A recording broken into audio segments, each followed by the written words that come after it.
नमस्कार दोस्तों, स्वागत है आप सभी का दुनिया के number 1 astrology YouTube channel AstroSage TV पर। इस वीडियो में हम बात करेंगे फाल्गुन मास की पूर्णिमा को मनाए जाने वाले त्योहार होली के बारे में और जानेंगे कुछ ऐसे रोचक तथ्य जो शायद आपने पहले कभी सुने होंगे।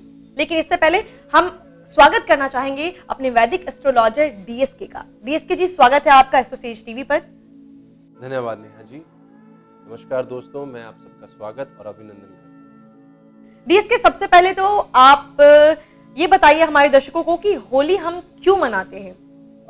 नेहा जी, जैसे कि सब लोग जानते हैं, जो होली है वो बेसिकली एक रंगों का त्योहार है और इसके पीछे मनाने का जो रीजन है, आप कह सकते हो कि एक लक्ष्य है, वो ये है कि हम अपने अंदर की जो पाप होता है या किसी भी तरीके का दोष होता है उसको खत्म करते हैं। इसका एक रिलेशन हमारी एक पुरानी कथा में भी मिलता है, जो कि कथा थी प्रहलाद जी। अब प्रहलाद जो थे वो विष्णु के बहुत बड़े भक्त थे।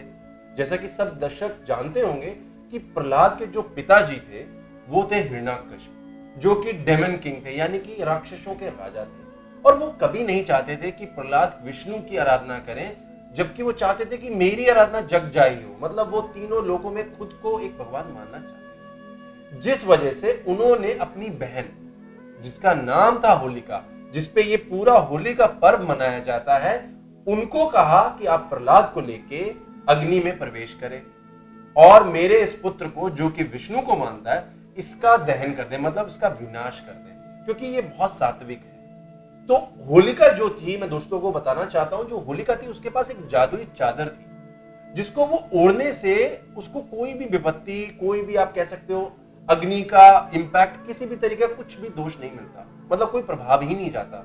तो वो उस चादर के साथ प्रहलाद को लेके बैठ गई। पर हुआ ये कि कहते हैं ना, भगवान की इच्छा से सब कुछ होता है। चादर जो थी वो वायु के झोंके से प्रहलाद के ऊपर पड़ गई।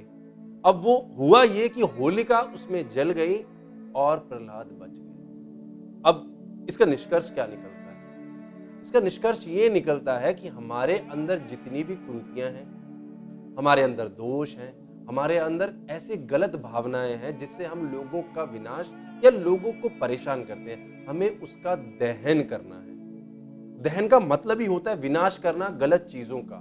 तो ये हमें सीख देती है कि हमें अपने अंदर की हर बुराई को खत्म करना है। और इसीलिए ये जो होली है, उससे पहले हम होली का दहन करते हैं। तो आप कह सकते हो पुरानी जो एक स्टोरी है, उससे हमें यह पता लगता है कि हमें क्या करना चाहिए, क्योंकि ये फागुन की जो पूर्णिमा को ये होली का दहन जो होती है और होली हम खेलते हैं, उसके बाद चैत्र शुरू हो जाता है।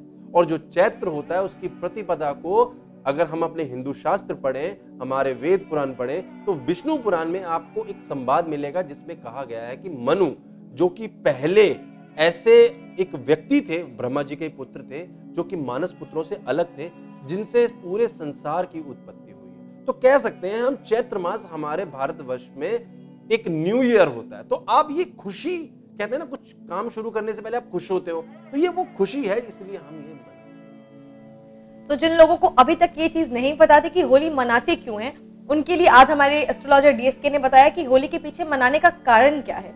अब आप हमें ये बताइए कि पारंपरिक तौर पर ये 2 दिन का त्योहार होता है। पहले दिन हम होलिका दहन बनाते हैं, जैसा कि आपने हमारे दर्शकों को बताया। तो इस साल यानी 2019 में होलिका दहन के लिए आप हमारे दर्शकों को कुछ बताइए कि कैसे मनाया जाए, इसको कैसे उनके लिए अच्छा रहे। इसके लिए आप कुछ सजेशन दीजिए। मैं नेहा जी आपको ये कहना चाहता हूं कि होलिका जो दहन है वो इस साल 8:58 के बाद एक्टिवेट होगा। आप सभी को अभी डीएसके टाइम बता रहे हैं, तो आप टाइम भी नोट कर सकते हैं। आप हमारे स्क्रीन पर भी दे सकते हैं, टाइम लिखा हुआ है। तो आप टाइम के साथ साथ ये और भी जो जानकारी देंगे, सारी आपको स्क्रीन पर भी दिख जाएंगी। मैं नेहा जी आपको जैसे मैंने बताया कि 8:58 ये रात्रि का टाइम है दोस्तों। तो रात्रि 8:58 के बाद आप दहन कर सकते हैं। अब दहन के कुछ ऐसे उपाय हैं जो मैं आपको बता रहा हूं, एस्ट्रोलॉजिकली बहुत ज्यादा कारगर होंगे।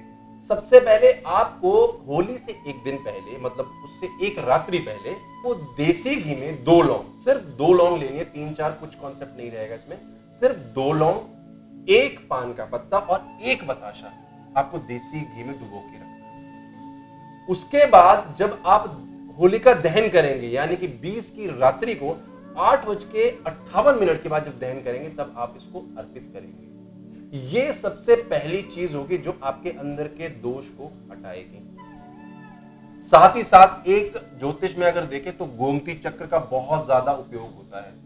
गोमती चक्र एक्चुअल में गोमती नदी से निकला हुआ एक पत्थर होता है जिसमें एक चक्र बना होता है। वो आपको सात लेने हैं। सात इसलिए लेने हैं दोस्तों क्योंकि 7 हमारे ग्रह होते हैं, 2 हमारे छाया ग्रह होते हैं, तो आइडियली हम राहु केतु को नहीं लेते। इसी वजह से 7 गोमती चक्र को आपको उसी होलिका दहन की जो अग्नि होगी उसमें आपको डालने हैं, मतलब आहुति देनी है। डीएसके मैं एक बारी आपको चाहूंगी कि आप दर्शकों को ये बताएं कि गोमती चक्र आखिर है क्या, इससे क्या फायदा होता है? एक्चुअल में गोमती चक्र जो है, मैंने जैसे बताया अभी जस्ट कि गोमती नदी से एक पत्थर निकलता है जो कि व्हाइट कलर का होता है। उसमें एक स्पाइरल शेप के लाइंस होती हैं जो चक्र को डिनोट करती हैं। अब चक्र क्या है? चक्र का कॉन्सेप्ट अगर मैं बताऊं तो ये काल चक्र का छोटा नाम है। मतलब काल चक्र मतलब हमारी ज्योतिष दुनिया में जो टाइम चलता है, आज अच्छा कल बुरा, कैसा भी जो चक्र होता है वो हमारा काल चक्र के अंडर आता है। तो हम बेसिकली इस गोमती चक्र से हम ये बताते हैं कि हमारी कुंडली में अगर कोई ग्रह खराब है, उसकी चक्र पद्धति यानी खराब चल रही है, तो उसको वो सही करेगा। मतलब आपको पॉजिटिव वाइब्स या पॉजिटिव रिजल्ट्स मिलेंगे, तो आप उसको अर्पित करेंगे उस होलिका की अग्नि में।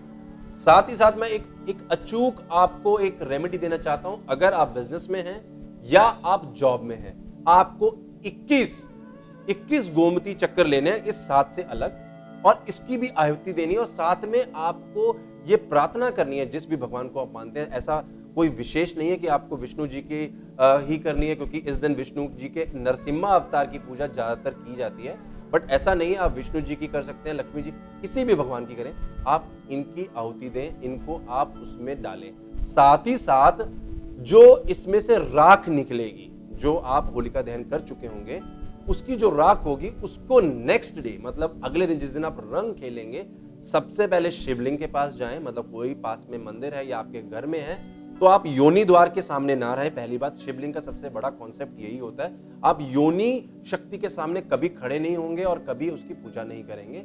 आप हमेशा योनि द्वार को ऑपोजिट रखेंगे। तो आप जिस मंदिर में जा रहे हैं उस विभूति से, हम विभूति या राख बोल लें, उससे आप जो शिवलिंग है उसको आप पूरा रंगेंगे। मतलब होली का जो फर्स्ट काम होगा, आप महादेव को उस राख से रंगेंगे, और उसी राख को जब आप होली खेल चुके होंगे अपने पानी में डालेंगे और उससे स्नान करेंगे। ये एक ऐसा अचूक उपाय है जिससे आपकी अगर जॉब खराब चल रही है, अगर बिजनेस खराब चल रहा है, तो डेफिनेटली आपको फायदा होगा। मगर आपको अपना जो मन है, अपना जो दिल है, वो साफ रखना होगा। ऐसा नहीं आप सोचो कि इसको करने के बाद मैं सब कुछ कर लूंगा। मतलब आपका मन भी साफ होना चाहिए। कहते हैं ना, अगर आपके मन में सफाई, आप किसी के लिए बुरा नहीं सोचते तो आपके साथ कभी बुरा नहीं होगा। तो यही चीज आप पे लागू होती है। तो ये अचूक मंत्र थे या अचूक उपाय थे जो मैंने आपको बताए आपके इस चैनल के माध्यम से। तो डीएसके पहले दिन यानी होलिका दहन के बारे में हमने इतनी सारी जानकारी हासिल की। और भी कुछ ऐसी चीजें जो आप हमारे दर्शकों को बताना चाहेंगे जो उनके लिए फायदेमंद हो होलिका दहन से, और उन्हें करना चाहिए अपने इस दिन को बनाने के लिए? जी बहुत है। आप अगर देखें होली में किसका त्योहार होता है, आप बताएं? रंगों का। रंग क्या होते हैं? बेसिकली रंग जो होते हैं वो 7 तरह के होते हैं जिससे हमारी व्हाइट लाइट बनती है। सूर्य की किरणें होती हैं, अगर आप उसको स्पेक्ट्रम में देखेंगे, प्रिज्म में देखेंगे, तो वो 7 रंग देखेंगे। अब ये 7 रंग जब सूर्य से कनेक्ट है तो कह सकते हो ये टोटली एस्ट्रोलॉजी से डिपेंडेंट है। आप कह सकते हो कि अगर आपका लगन या चंद्र कुंडली जिस भी राशि की है तो वही कलर आपको सबसे पहले लगाना है। उसकी ही आराधना करके आप महादेव को या जिस भगवान को मानते हैं उनको अर्पित करें। उसके बाद उसी रंग से आप अपने प्रियजनों को रंगे। फिर जब आप खेल चुके होंगे तो उसी के रंग के संबंधित कपड़े को पहने। तो दोस्तों, इस वीडियो में हमने जाना कि होलिका दहन के दिन क्या करना चाहिए, इस साल यानी 2019 में क्या शुभ समय है पूजा के लिए।